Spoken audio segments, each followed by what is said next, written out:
Bienvenidos a Bonita Radio. Esto no es un cuento, esta es la verdad. En breves segundos, la periodista Carmen Enita Acevedo estará con ustedes.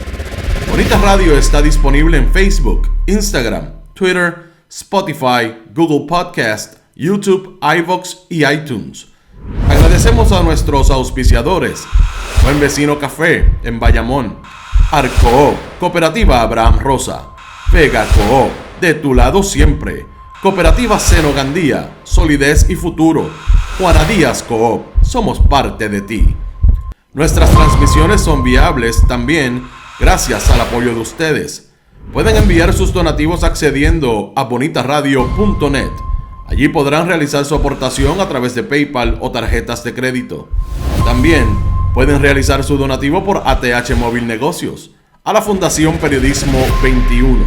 O pueden enviar un cheque o giro postal a PMB número 284, P.O. Box 194000, San Juan, Puerto Rico 00919-4000. Bonita Radio, esto no es un cuento, esta es la verdad. Con ustedes, la periodista Carmen Enita Acevedo, en directo desde el estudio Roberto el Indio Acevedo.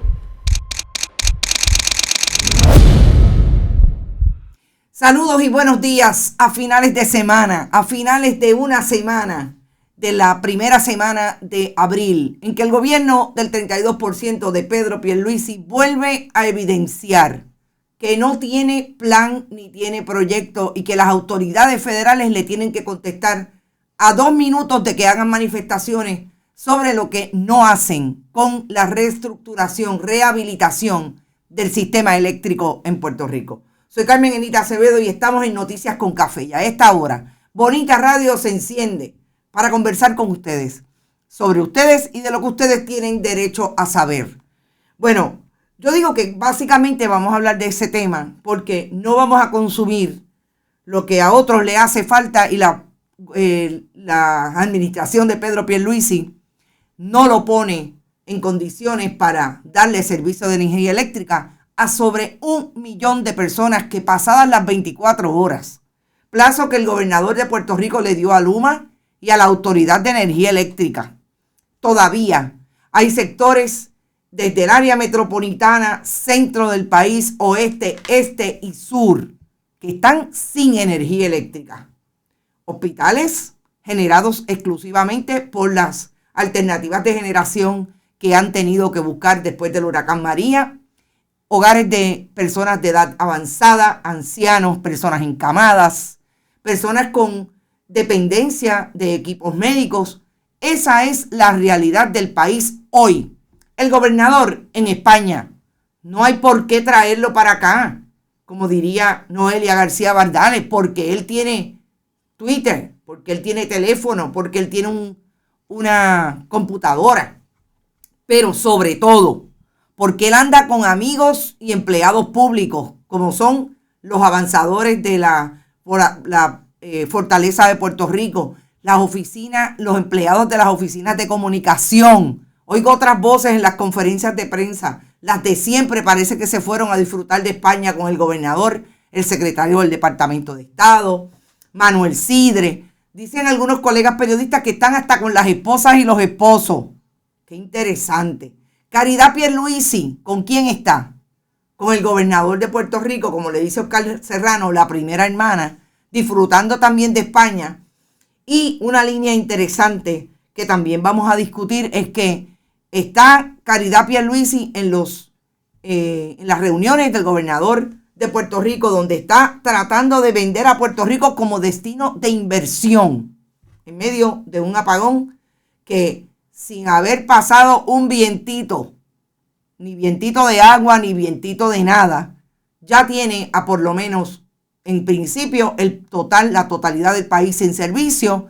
Y en este momento, 30 horas más tarde, definitivamente está sin servicio más de la mitad del país. Pero antes, como siempre, voy a saludarlos. Por ahí está Ilka. Y Mariel Rodríguez Caloca me dice que está también el esposo de la primera hermana. Eso es interesante, abona a nuestro análisis. Rosalía Cartagena, saludos a todos. Espero que en Trujillo Alto tengas servicio. Dime si no lo tienes, Mariel, porque a ti que se te va siempre, independientemente de que haya una avería, no me quiero imaginar ahora. De Pari a Costa del Pueblo, dice Yari. Bianca Cruz Aguirre, buenos días, saludos. Carmen Negrón, compartido. Ed Méndez, imposible que Pierluisi llegue y diga que ya todo está bien chévere. Así es. Rita Guzmán también está por ahí. Kevin salió de Fortaleza en el 2009. Ayer lo dijimos total. Ayer lo trajimos tal y como. Estuvo en Fortaleza, estuvo con Baltasar Corrada. Que Dios lo tenga donde no se moje. Buen juez, independientemente de PNP. Baltasar Corrada en el Supremo. Estuvo con Daniel Domínguez. Lo discutimos todo esta tarde. Ayer por la tarde. Pero hay un dato nuevo que es importante decirlo y traerlo y conectarlo a cómo fue que Kevin llegó a la Fortaleza en diciembre del 2021 y a Luma en el 2022, porque a Fortaleza fue a negociarlo con Luma, lo que iba a tener con Luma, perdón. Es cierto que fue al FBI. Recursos, me están preguntando María Cruz que sí. ¿Cómo? Que sí fue, que es cierto que fue al FBI. Honestamente, yo no tengo esa información y por eso no la repito. Si Rafael Machargo se lo dijo a la persona que publicó la historia, que publique la fuente. Porque a mí me dicen mis fuentes que no hay información de que Rafael Machargo haya estado en el FBI. Y si no es así, yo sencillamente no lo puedo repetir. En eso yo soy, ustedes lo saben, bien cuidadosa. Y si Rafael Machargo quiere hablar conmigo sobre lo que está pasando con recursos naturales, siempre han estado abiertas las líneas de Bonitas Radio. En Trujillo tenemos un problema de voltaje grande y me ha dañado varios enseres. ¡Wow! Le llegó la luz a Mariel anoche. Sí, sé que eso es lo que se repite a través de todo el país. Pero según tu gobernador, Mariel, el voltaje y todo está estable. Así se lo dijo a el Congreso de Estados Unidos. El gobernador gobierna por las redes, lo dijo Noelia García Bardales. Bueno, eso fue lo que ella dijo, que gracias a la tecnología él podía hacer su trabajo. Miguel Ángel Díaz Pagán también está por ahí. La página de Luma no funciona, pero imagínate que va a funcionar. Es una, pero no la única. La nuera es la Rialtor.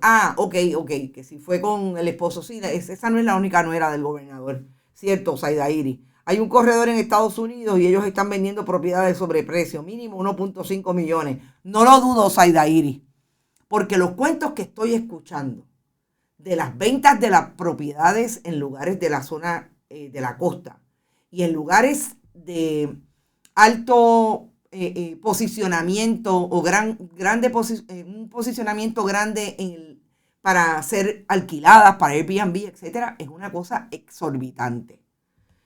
Tranquilo, tenemos poeta nuevo en Puerto Rico. Tranquila, Mariel, mira, yo te pego un vellón, no me vengas a pegar ese vellón a mí. Israel Rodríguez está diciendo, buscando la estadía en España. Bueno, a saber. Natalicio de Betances, no lo olvidemos. También el gobernador dándose la gran vida, qué falta de respeto, dice José Rodríguez. Buenos días, Ivonne Padua, Carlos Morales, estamos en la primavera hermosa. Bueno, miren, nosotros ayer terminamos nuestro programa de las 5 de la tarde precisamente haciendo un análisis de cuál era el perfil o cuál es el perfil de Kevin Acevedo.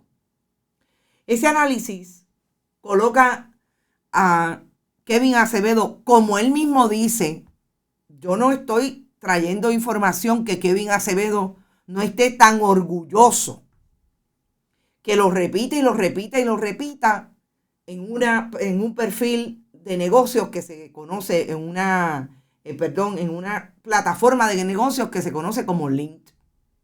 Él allí dice que estuvo con Baltasar Corrada, que estuvo con Daniel Domínguez, que fue un asesor de asuntos municipales del gobierno de Luis Fortuño, que de ahí se fue a desarrollo económico.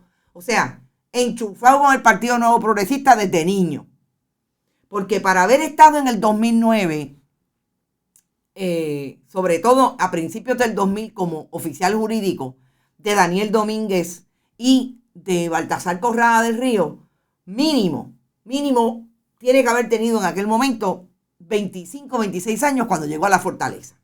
2009. Quizás un poquito más, 30 años. Así que es un pupilo de Luis Fortuño, y del Partido Nuevo Progresista. Y no se me puede olvidar un tema, y le digo a la señora directora que no se olvide que este tema no lo puedo dejar fuera y tiene que ver, si no se lo envío ahora, señora directora, con las palabras de nada más y nada menos que Carmelo Ríos sobre el asunto del apagón. Así que Kevin Acevedo, que es ese poeta que ahora descubre el gobierno de Puerto Rico y lo trae para que le trate de recitar en medio de la crisis al pueblo de Puerto Rico como vicepresidente de Luma.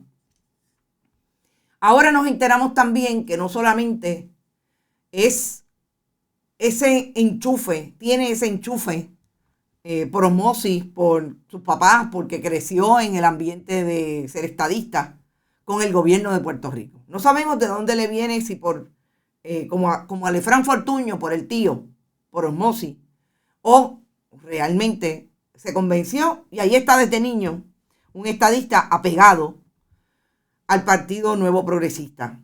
Es que hoy también se descubre y podemos traer y establecer que es un donante. Oigan esto, fue un donante del comisionado residente entonces Pedro Pierluisi, Kevin Acevedo.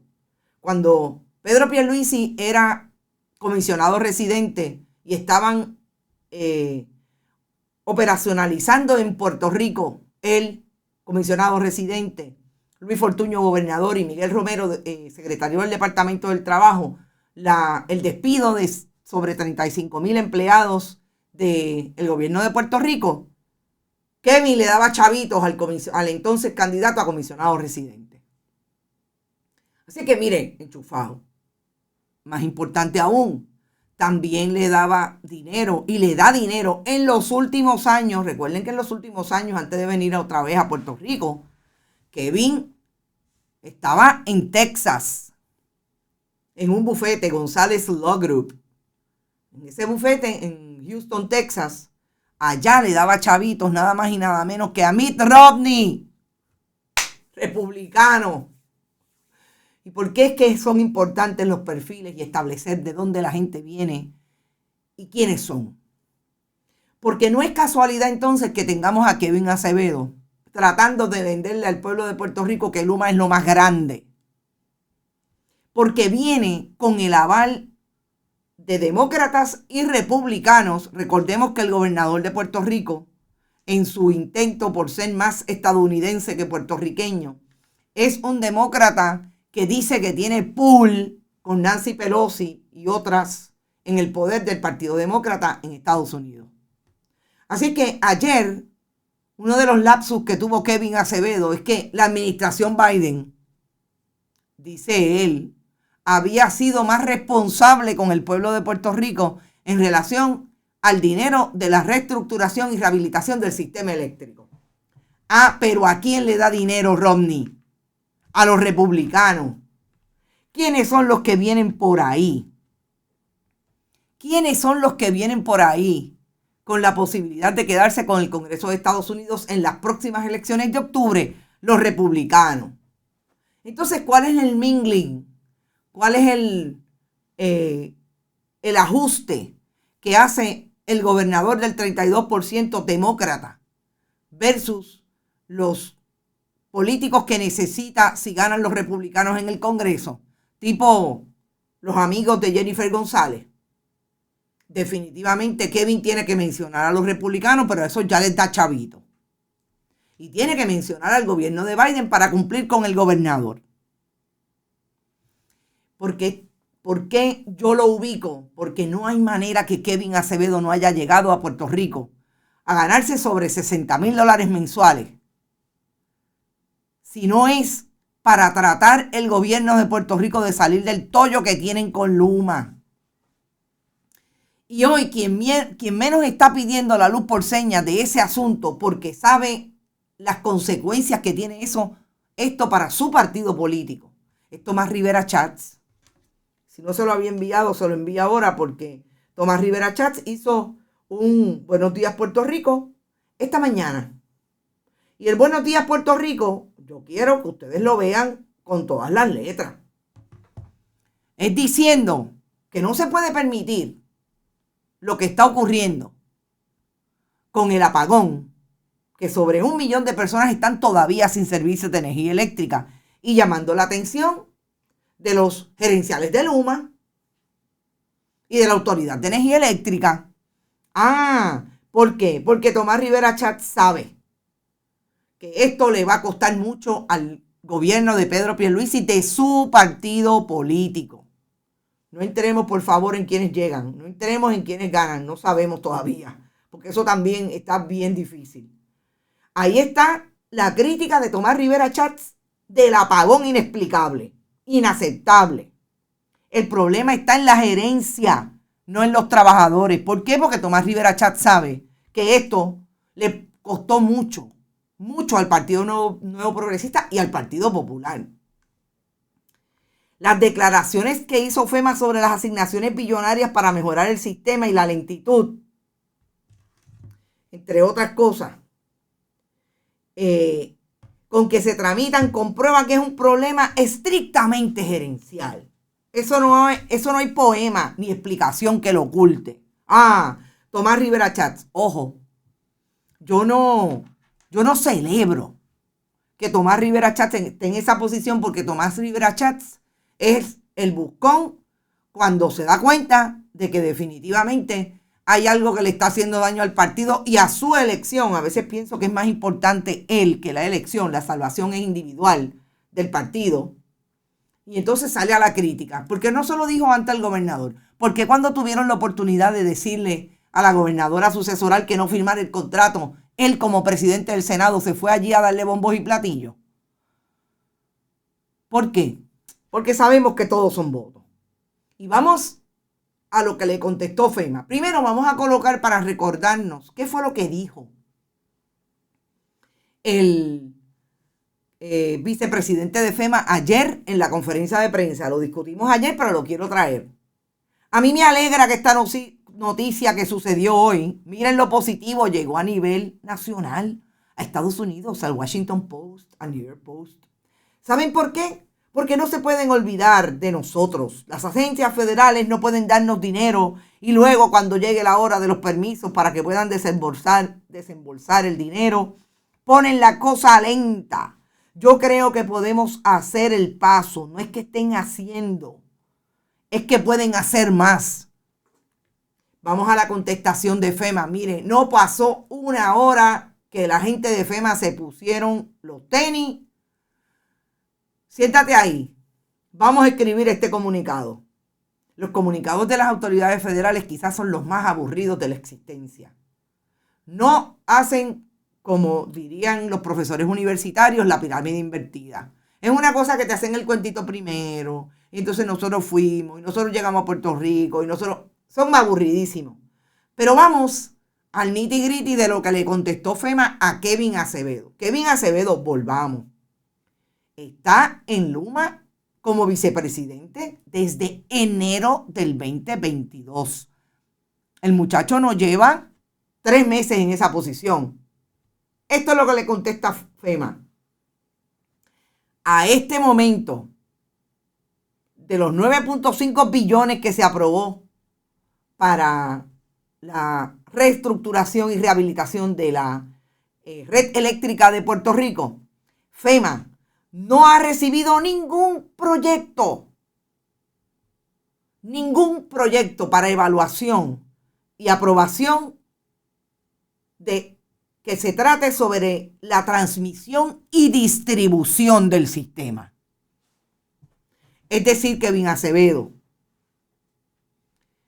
que no han recibido de parte de Luma ningún proyecto de rehabilitación y construcción del sistema, evaluación y aprobación para que le aprueben fondos de construcción.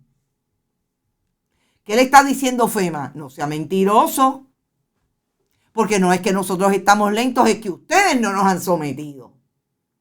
Hoy estamos a 8 de abril del 2022. La aprobación de fondo, volvamos a la carta, la aprobación de fondos de 9.5 billones de dólares. No son otros que 9.500 millones de dólares. Más arriba, Verónica, la primera parte donde establecen específicamente el tiempo en que se aprobó, cuándo se aprobó este dinero, y que hoy no hay ni una sola, gente, ni un solo proyecto para evaluación de construcción. 9.5 mil millones de dólares en septiembre del 2020. Aprobados.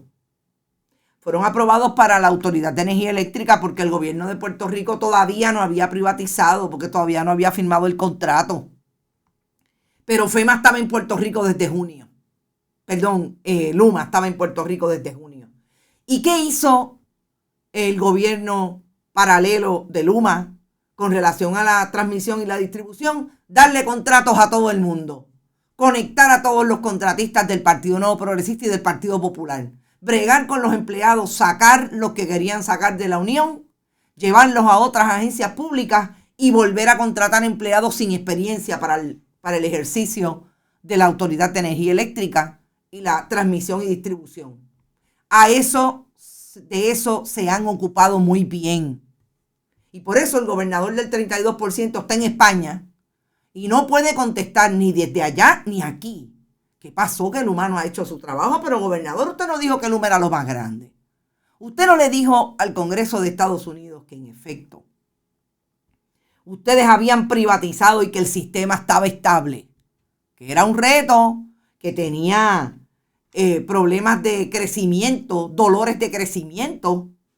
¿Y cómo es que hay un transmisor, un breaker, como decía Kevin y el propio Josué Colón? Hay un transmisor que nunca le dieron mantenimiento y explotó y dejó al país sin luz. Hay gente en esa lista de referencias de Kevin que yo no usaría ni loca. Dime con quién andas, dice mami en country, y te diré quién eres. Saludos, Mirna Serrano, y saludos a tu madre también, que son country es country. Y lo demás es sabana abajo. Así decíamos en la calle 254. Sacaron los que dominan el campo para tirarlos a pérdida, así robarse el sistema. Este es el sistema, esta es la privatización que el gobierno de Pedro Pierluisi ha dicho que es la panacea y que fue la panacea, que estamos mejor con Luma. La insistencia de Kevin Acevedo ayer, que decía yo que es insultante, que es una falta de respeto al país, que es una falta de respeto a los periodistas y a las periodistas que hicieron las preguntas que tenían que hacer. En decir que la gente dice que estamos mejor con Luma es la mentira más grande que le pueden decir al país. Usted puede tener todas las diferencias del mundo con cómo la Unión manejó este asunto. Claro que sí, las podemos tener y las podemos dirimir una a una. Pero decir que los empleados de la Autoridad de Energía Eléctrica que manejaban este sistema lo hacían peor que Luma es faltarle el respeto a la verdad y al país. En 24 horas se restaura el servicio. Todavía hay sobre 1 millón de personas. Todavía la gente de Guaynabo City no tiene servicio de energía eléctrica. Los amigos del Partido Nuevo Progresista, los que votan no importa qué a favor del Partido Nuevo Progresista. En Country Club, 34 horas sin electricidad. Gracias, Luma Energy. Así es. Imagínense, eso es en Río Piedra. No sé si estás en Carolina. Es la 234, pues la 234 es Carolina. Pero Río Piedras, Carolina, imagínense Utuado, Jayuya, donde más difícil es el sistema de generación. Pueden haber unos bolsillos, claro, los bolsillos de adjuntas y otros que han logrado tener la exposición a las placas solares y a los sistemas alternativos. Aquellos que han tenido el poder adquisitivo para hacerlo en las áreas más críticas. Pero no todo el país tiene capacidad para eso. Por eso le pido a los compañeros y a aquellos que mencionan, por eso hay que cambiarse a solar. Ya quisiéramos todos tener la capacidad y el dinero para cambiarnos a solar. No todo el mundo puede y ahí está, ese es otro foco de discusión. Lo especulativo que se ha puesto ese mercado, inaccesible para mucha gente, para casi todo el país. Volvemos, el que tiene 20, 30 mil dólares para poner un sistema, qué bueno, me alegro. Pero no digamos que todos tenemos que cambiar y que el país tiene que cambiar a solar, porque definitivamente no está la capacidad económica, primero, y segundo, el gobierno no quiere llevarnos hacia eso porque sería abaratar el sistema y sería abaratar los costos. Quieren insistir en los fósiles. Ahí está lo que Josué Colón y Kevin Acevedo no pueden contestar solamente con cuentos de mañana y con poesía. Por eso es que no quieren entrar en la profundidad, porque cada vez que entran en la profundidad, el país entiende y reclama. Tan culpable es el que sujeta el cerdo como el que espeta el puñal, dice Polo Quiles. Hay que desenmascararlos internacionalmente a todos. Interesante, Miguel Ángel. Siempre he dicho que lo más importante es dar información. Sí, ya mismo lo voy a poner. Nosotros vamos a hacer otro tema, porque no lo habíamos anunciado, pero nos contestó que sí. Es el gran amigo Pedro Cardona Roy, que me parece que es importante, que no podemos despistar de esta semana en noticias, y es el asunto del Reglamento Conjunto 2022 y el borrador que está por ahí. Anoche un amigo que reside en San Sebastián me dijo que hasta el lunes no tendrán servicio. Imagínate tú. En 48 horas en la mayoría de la ciudad no hay, dice Yanira Maldonado. Y las gotas de sudor eran como nieve derretida, haciendo honor al poema de Kevin Acevedo. En Quebradías están sin luz, me dijo un hijo, y otros españoles aledaños igual. Otros pueblos aledaños igual. Estoy segura que en Quebradías no hay. Hoy íbamos a grabar un programa con Brenda Reyes Tomasini, no sabemos si lo podemos grabar, porque ella en efecto está en el área oeste. O sea, de eso estamos hablando. Me imagino que cuando le den esta grabación, porque ellos nos escuchan todos los días, Noelia García Bardales no se atreve a decir Bonita Radio, no le sale de la boca, pero se va a pelota monga a decir, no, porque por ahí están diciendo, no, Noelia García Bardales, tengo nombre, Carmen Enita Acevedo, y este proyecto tiene nombre, y sabemos que ustedes están bien pendientes porque estamos haciendo lo que tenemos que hacer. Bonita Radio. A mí me bloquearon por un mes, dice Cintia. Sí, tranquilo. A Facebook hay que llevarlo, porque sí, ellos, acuérdense que los troles están por ahí, los tenemos ya otra vez activados en Twitter. Y entonces lo que hacen es que los reportan. Aquí estamos sin luz, hay generador. Ah, ok, hay generador. Brenda, qué bueno, porque ahora mismo nos estábamos preguntando si vamos a poder hablar contigo. Pero sí, tenemos mucho de qué hablar, así que a las 10 vamos a grabar un programa que sale el martes. No se olviden, ahora vamos a hacer los programas de Brenda todos los viernes grabados para salir los martes a las 5 de la tarde. Por gente como este que bloquea en Facebook, no, tranquilo, pues cójanlo con calma. Perdonen si estoy, imagínense, después de 2 noches sin dormir, tranquilo, Miguel Ángel. Yo sé que esto es lo que hay y me solidarizo con todos y todas. Nosotros estuvimos 17 horas, llegó ayer y estamos, mire, así, de que no se la lleven. Pero pudimos hacer el programa con parte de los esfuerzos que hemos tenido para un generador, así que déjenme conectarme porque quiero hablar con Pedro Cardona Roy, pero antes de ir al tema de Pedro Cardona Roy, tengo que tocar a Carmelo Ríos. Tengo que tocarlo porque estas son las cosas que una dice, caramba, la verdad que es que no sabemos cómo es que han llegado a ser personas con poder político, personas con poder, en efecto, desde la estructura de la política partidista, ser, en el caso de Carmelo Ríos, portavoz de ese partido cuando eran mayoría, y ahora que son minorías, portavoz alterno de la minoría. Mire, Carmelo Ríos ha dicho con la boca de comer que la crítica que la gente está haciendo al apagón, y yo no voy a decir la gente, voy a decir el país, porque en otros momentos yo me retraigo de decir el país porque pienso que porque una o dos personas digan algo, no necesariamente es el país. Pero yo creo que aquí el país está de acuerdo con que lo que ha ocurrido en el mes de abril es una barbaridad con relación a este apagón y descubriendo que Luma no entrega proyectos para la rehabilitación y reconstrucción del sistema, no hace lo que tiene que hacer y por eso FEMA no le suelta el dinero. Carmelo Ríos dijo ayer que el que no utilizó el PUA para comprar una planta fue un irresponsable y no puede estar quejándose por falta de energía. Lo que sucede es que hay gente que su trabajo es quejarse y esa es la mentalidad que hay que cambiar. No es un asunto de fortalecer el sistema energético. Es cuestión de fortalecer la mentalidad de los puertorriqueños. En ese sentido, el apagón puede ser positivo si aprendemos a no quejarnos y todos nos fortalecemos. Mire, yo le voy a poner a Carmelo Ríos la misma imagen. Y no se lo dije a Verónica, pero ustedes recordarán, si Verónica la encuentra, la imagen del exsecretario de Educación convicto, Víctor Fajardo. Si Verónica la encuentra, le voy a pedir que la ponga y les voy a hacer mi análisis sobre esas palabras de Carmelo Ríos. Cuando Puerto Rico estaba en medio de una crisis igualmente por un huracán categoría 3 en aquel momento, 3, George, 1998, el Partido Nuevo Progresista estaba en el poder.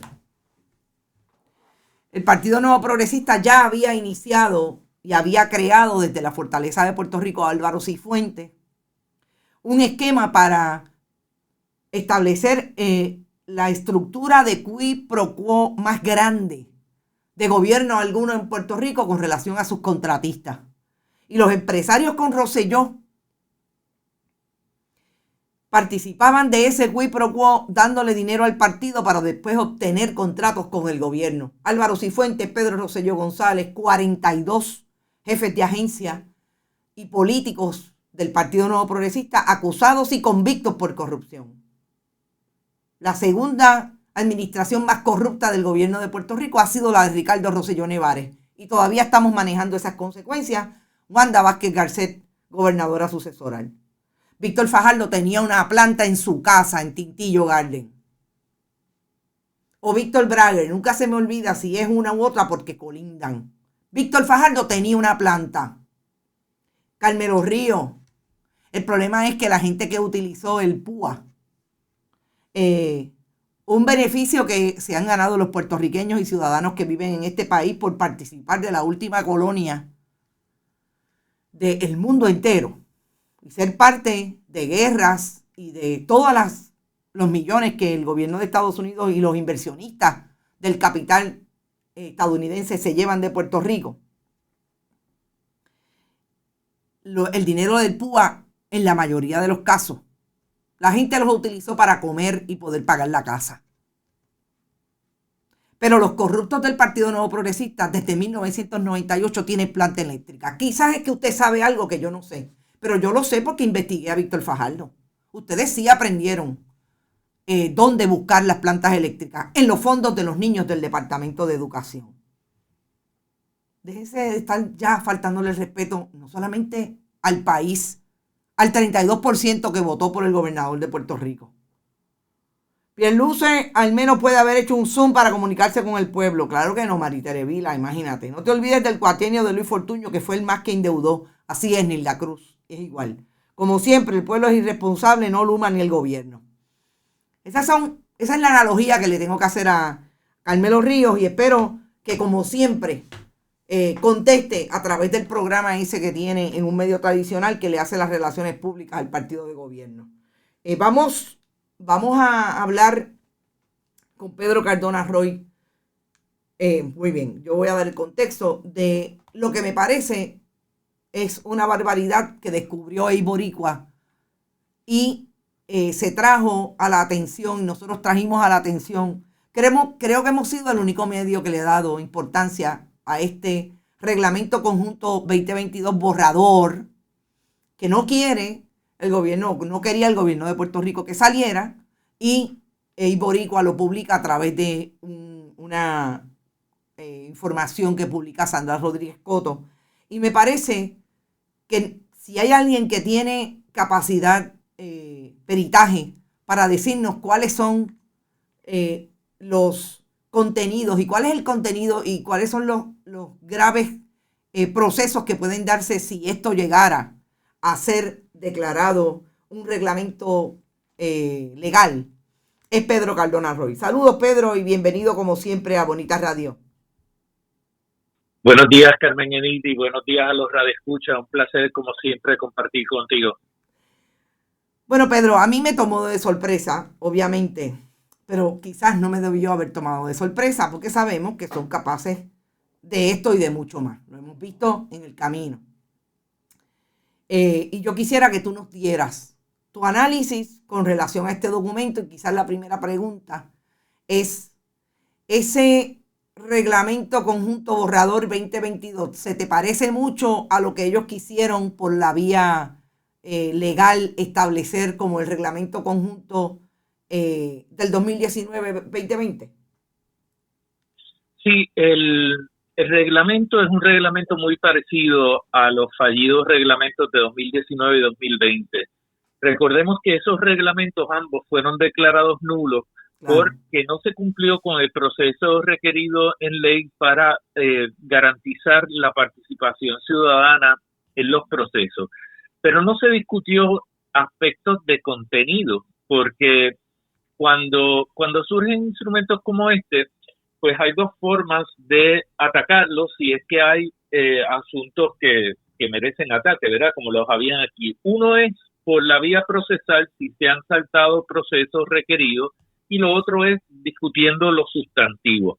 Si es por la vía procesal, se va directamente al Tribunal de Apelaciones, que fue como se llevaron 2019 y 2020. Si es para discutir lo sustantivo, hay que ir al tribunal de primera instancia y entonces correr el proceso a través de ese tribunal, y si no se está conforme, se va al Tribunal de Apelaciones y en última instancia se escala al Tribunal Supremo. Aquí este documento, la Junta de Planificación llevaba varias semanas haciendo unos tweets. La realidad es que la Junta en redes sociales pues comunica la información del gobernador y política, ¿verdad? Pero notifica poco asuntos de contenido propios de la agencia. Pero había anunciado que estaba en el proceso de discutir un borrador de reglamento conjunto con municipios y otras partes. Y nos llamaba la atención a muchos por qué había esa discusión privada y no se estaba dando un proceso público. Luego anunciaron y presentaron una tabla de cómo iban a llevar el proceso y con quiénes iban a hablar, y de pronto aparece esta noticia de Sandra Rodríguez Coto en El Boricua con el documento, ¿no? Y una interpretación que ella hace de qué era lo que estaba pasando con ese documento. Así que yo creo que fue de miércoles para jueves o de martes para miércoles, ya no me acuerdo, pues hubo que leerse las 983 y pico de páginas. Son 983 páginas para poder hacer un análisis de las 7.736 enmiendas que proponen al documento de 2020. Hay que decir que aunque los números son grandísimos, ¿verdad?, de enmiendas, y son importantes las enmiendas porque en muchos casos añaden una coma, ponen un punto y alteran totalmente el significado de la cláusula, pero en sustancia es un reglamento que compromete las urbanizaciones, las áreas residenciales en Puerto Rico. O sea, la calidad de vida del 78% de la población queda comprometida y en entredicho, porque al lado de una casa, si vives en una urbanización, te puedes montar un Airbnb, te puedes montar una hospedería, y tú no tienes facultad de decir nada, porque eso pasa por un proceso que es puramente administrativo, donde no hay discusión pública, donde no hay notificación a vecinos, y se autoriza si entiende la agencia que es autorizable. Y recordemos que la la Oficina de Gerencia de Permisos en este momento opera con una tasa de aprobación que va entre el 93 y 98% de los casos que se presentan ante su consideración, ellos lo aprueban. Números que no he visto en ningún otro lugar del mundo, pero eso está. Uh-huh. Y además, lo otro que propone es que si usted vive al lado o cerca de lo que puede ser ese centro comunal que existía en las urbanizaciones o que existe en las urbanizaciones, donde la gente se reúne, hace los cumpleaños, se hacen las asambleas de vecinos y está al lado de una cancha, etcétera. En ese lugar, si cualquier persona puede decidir venderlo y convertirlo en un centro comercial, en una industria, en un hotel, en un condominio, en un prostíbulo, en un liquor store, en una discoteca, en un sitio de gocha, puede ser un hookah bar, puede ser cualquier cosa, porque todo eso está permitido y se permite de forma ministerial también, lo cual es peligrosísimo. Y hemos visto casos recientemente cómo se convirtió lo que era el lugar donde por décadas se habían preparado niños en pequeñas ligas para jugar pelota en el área de Montatillo y Monte Carlo. Uh-huh. Eso se ha convertido en un lugar que se alquila ahora por el Departamento de Educación a $1 para una de estas escuelas privadas charter que llegaron a Puerto Rico con Julia Kelleher, y eso va a poder pasar todavía más fácil de lo que sucede ahora. Vimos cómo esa autorización se dio con el Reglamento Conjunto de 2020. El Reglamento Conjunto de 2022 hace exactamente lo mismo. Exacto. Y nulo, correcto. Que está nulo y se supone que esa transacción sea ilegal. Ahora, específicamente de qué escuela charter estamos hablando, yo conozco ese parque, porque eso era un parque que servía a Berwyn State, a la comunidad de Monte Atillo, residencial Monte Park, y la otra urbanización Monte Carlo. ¿A qué escuela charter se le vendió o se le alquila por $1 ese parque? Tengo que buscar los datos, Carmen Enid. No lo tengo a la mano, pero es una... yo lo subí en estos días, sí. La información sin el nombre de la escuela, pero puedo conseguir el nombre de cuál es la escuela charter.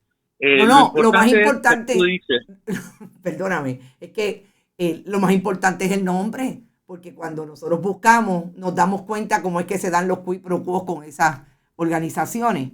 Pero yo te pregunto, ¿cuál ha sido hasta el momento, si tienes alguna información de la responsabilidad o la posibilidad que van a tener los diferentes elementos de impugnar este Reglamento Conjunto 2022?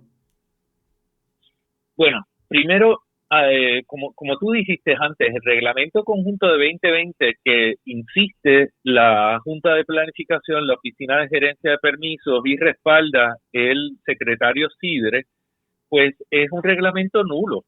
Y se están administrando permisos, se están adjudicando casos utilizando un instrumento que los tribunales han determinado que es nulo. Por lo tanto, esas acciones son ilegales. Por lo tanto, cualquier permiso que se otorga se puede impugnar. ¿Qué va a pasar con el reglamento de 2022? Pues ahora yo creo que hay una situación como muy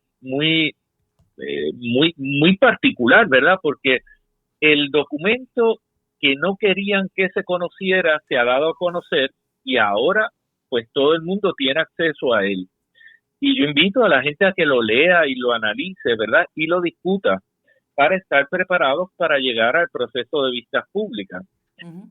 Técnicamente y naturalmente y en un proceso justo y de orden, pues uno esperaría que el proceso de vista pública sea un proceso de recibir el conocimiento de la ciudadanía para provocar una reflexión en relación a esos asuntos que se plantean durante el proceso de vista pública. Sin embargo, eso no fue lo que sucedió en el 2018, Exacto. Cuando se discutió el reglamento de 2019, No sucedió en el año 2020 cuando se discutía el reglamento de 2020, porque los comentarios que se dieron durante las vistas públicas no fueron considerados. Y Bueno, el reglamento... Carmen Gordillo casi dice, no tienen por qué ir a las vistas públicas. O sea, yo no la entrevisté, le envié preguntas porque nunca me contestó las peticiones de entrevista. Y básicamente era que lo hagan por internet. O sea, la participación del país no importaba.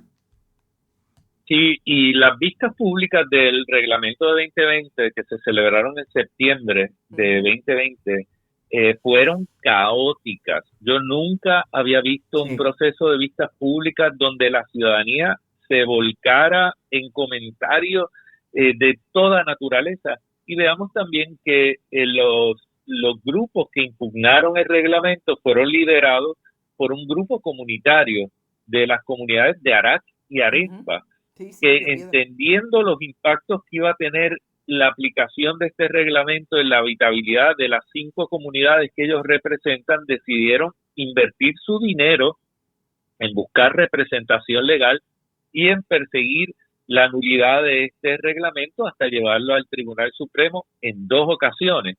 O sea, que entendían la gravedad del riesgo y la amenaza que representaba el reglamento, que es totalmente igual a lo que se expresa aquí. Sin embargo, otras urbanizaciones no reaccionaron y en esta ocasión deben estar pendientes y deben reaccionar con tiempo para evitar que este reglamento se implante. Y eso hace también que tengan más cuidado en si le van a si van a autorizar un proyecto nebuloso en la urbanización que impugna. Exacto.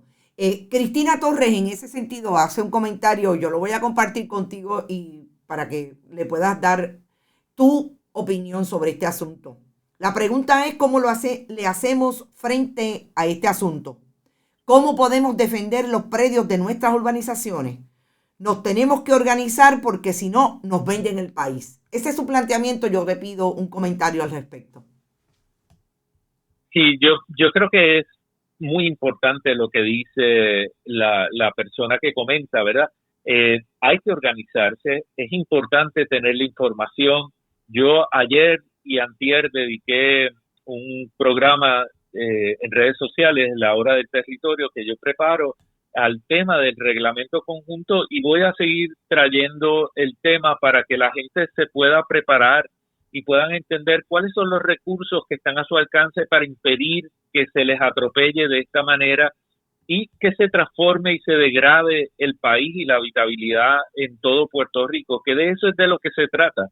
El 78% del país se ve adversamente afectado con el texto del reglamento conjunto.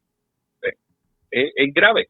Es grave, definitivamente. Pedro, te agradezco que hayas compartido con nosotros esas puntillosas ideas. Nosotros lo traímos en términos generales el pasado martes, pero yo soy de las que creo que están tratando de revivir y este documento no es nuevo.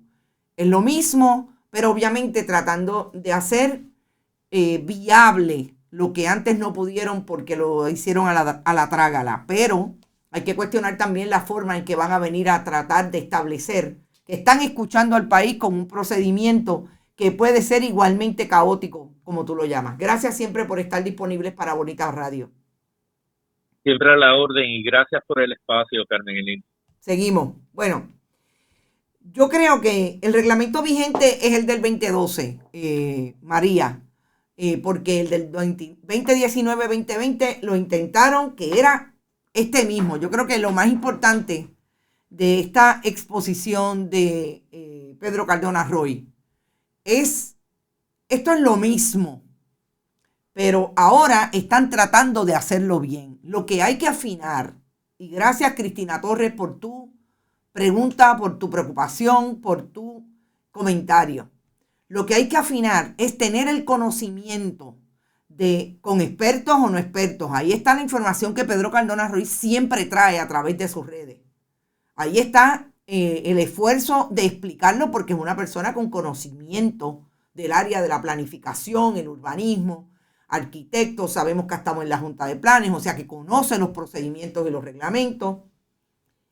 Es que eso se pueda diluir a través de todas las comunidades y aquí estén todos pendientes a cuál va a ser el proceso de vista, cuál va a ser la oportunidad que va a tener el país real de ir, pero sobre todo que lo único que les interesa a estos políticos tipo Tomás Rivera Chats, como lo vimos hace un rato con el asunto de Luma, son los votos. Y estamos hablando de que yo no creo que aquí haya suficiente gente de la Ley 60 para quedarse con las elecciones del 2024. Si no es así, si lo único que entienden los políticos que están en el esfuerzo de tratar de empujar un reglamento que le va a cambiar la vida social a todo el mundo, inclusive a ellos, inclusive a los jueces del Supremo que también viven en urbanizaciones, inclusive a los que viven en un régimen de propiedad horizontal. Lo único que podemos hacer entonces es enterarnos, educarnos y hacer lo que tenemos que hacer para salir en defensa.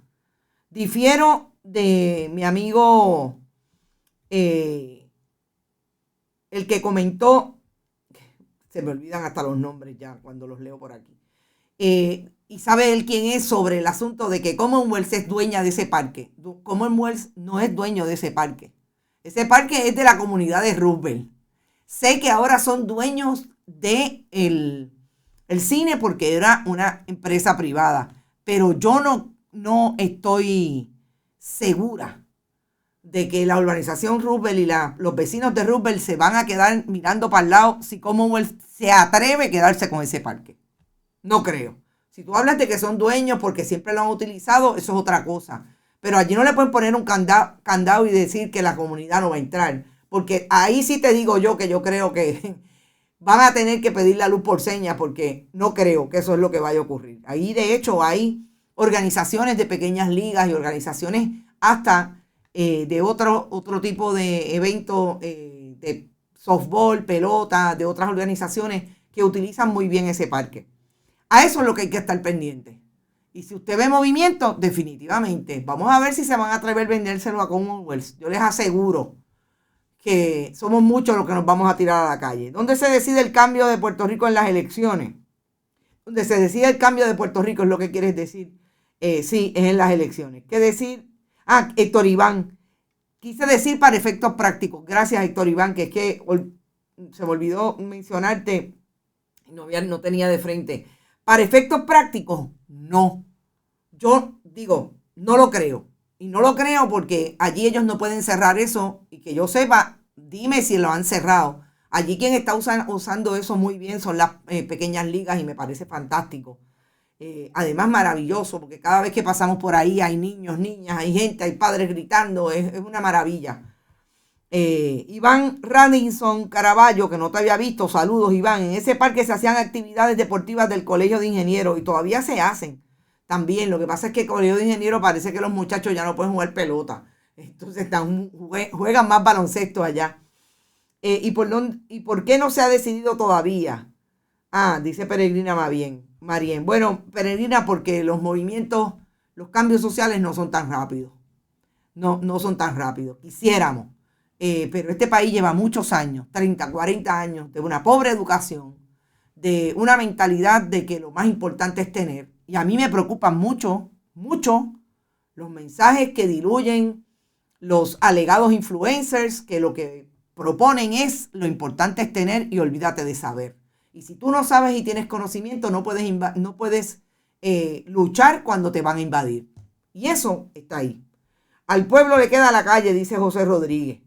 A las 9:01 de la mañana nosotros nos vamos. Hoy es viernes. Vamos a grabar un programa, como dijimos, con Brenda Reyes Tomasini para sacarlo el martes próximo. Sobre todo lo que siempre nosotras conversamos que tiene que ver con la estrategia de comunicación y la comunicación estratégica.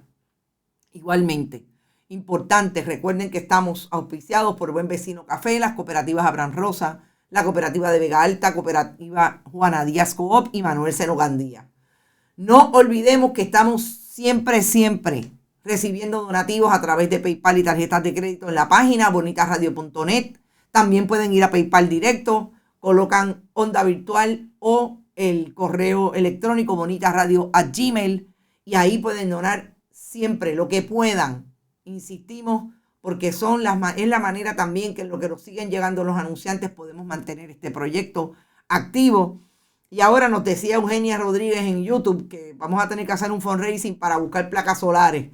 Realmente vamos a hacer lo que tenemos que hacer, pero aquí vamos a estar haciendo periodismo. Gracias por estar.